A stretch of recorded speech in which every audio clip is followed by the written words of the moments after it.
Te, ilang buwan bago mo na-master ang SMAW? Baguhang welder pa po ako at ongoing pa ang NC1 training ko sa TESDA.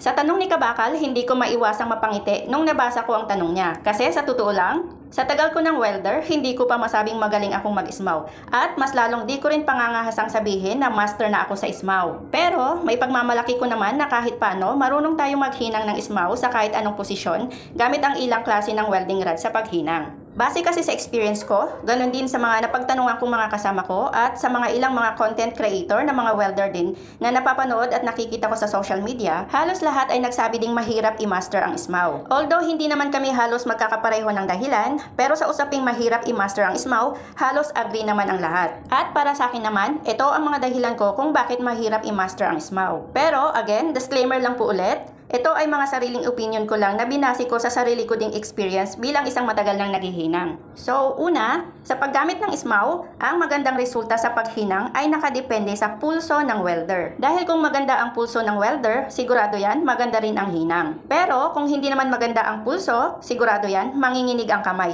na siyang nakakaepekto naman sa paghinang ng welder. So, ito naman ang ilan sa mga dahilan kung bakit nagbabago ang pulso ng welder. Number 1 dyan is yung kinakabahan si welder. Kahit sino naman siguro kapag kinabahan, minsan nanginginig, di ba? Kaya kapag nanginig ang kamay, apektado rin ang hinang. Maraming dahilan kung bakit kinakabahan ang welder, pero isa na siguro yung nanonood si Crush habang naghihinang si welder. Or isa na siguro yung napapalibutan siya ng mga inspector, ng manager, ng kliyente habang naghihinang. At madalas nangyayari yan tuwing trade test or maselan ang hinihinang sa site. Number 2, wala sa mood si welder. Halimbawa, galit, malungkot, naiinis, problemado, or daming iniisip si welder. Kaya madalas, kapag nadidikit lagi yung welding rod, parang gustong-gustong ihagis yung welding holder. Relate ako doon. At number 3, wala sa kondisyon ang katawan, like masama ang pakiramdam, or physically or emotionally unstable si welder.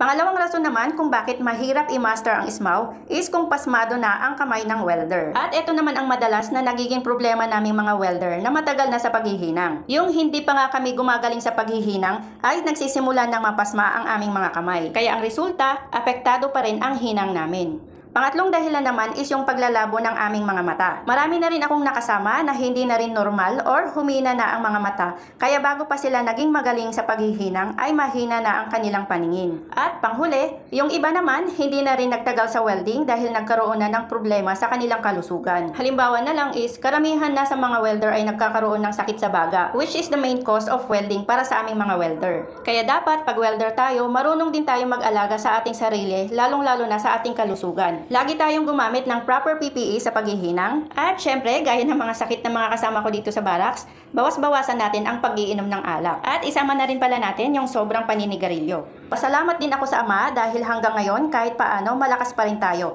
Healthy pa ang pangangatawan at kaya pang magtrabaho para sa pamilya. So lahat ng nabanggit ko dyan sa unahan ay nakatuon sa part ng welder kung bakit mahirap i-master ang SMAW. Ang mga ibang dahilan naman is, sa paggamit ng SMAW, maraming klase ng technique yan. Yung ibang technique or pamamaraan ay natututunan natin sa ibang tao, sa mga nakikita or napapanood natin. At yung ibang technique or diskarte naman ay natututunan or nade-develop natin sa sarili nating paraan. Mga technique na tayo lang ang nakakaalam at nakakagawa. Tandaan natin na tayong mga welder ay may kanya-kanyang sariling diskarte sa paghihinang. Yung mga technique na applicable sa atin pero hindi sa ibang welder, or mga diskarte na kaya nating gawin pero di kaya ng ibang welder. So ang point ko naman dito is, para sa akin, SMAW is a continuous learning process in welding. Kung baga, habang naghihinang tayo, patuloy din na nadadagdagan ang kaalaman natin. Kasi hindi naman siguro sa lahat ng panahon or pagkakataon ay iisang posisyon, sitwasyon, location, klase ng tubo at materyales ang hinihinang natin, di ba? Kaya hindi rin sa lahat ng panahon ay maganda, perfect, or maayos ang ating hinang. Kaya doon pa lang makakaisip na tayo ng iba't ibang technique or diskarte kung ano ang mga dapat nating gawin sa paghinang. So, sa ngayon, ito lang muna ang masasabi ko sa tanong ni Kabakal. Yung iba, ipapaubaya ko na lang sa mga kabakal ko dyan na willing din mag-share ng kanilang opinion. At syempre, bago ko ulit tapusin ang aking boring na video, pa-shoutout daw muna kina Aliyah Zain at Mark Arjun. Maraming salamat ulit sa panonood. See you next time. Bye!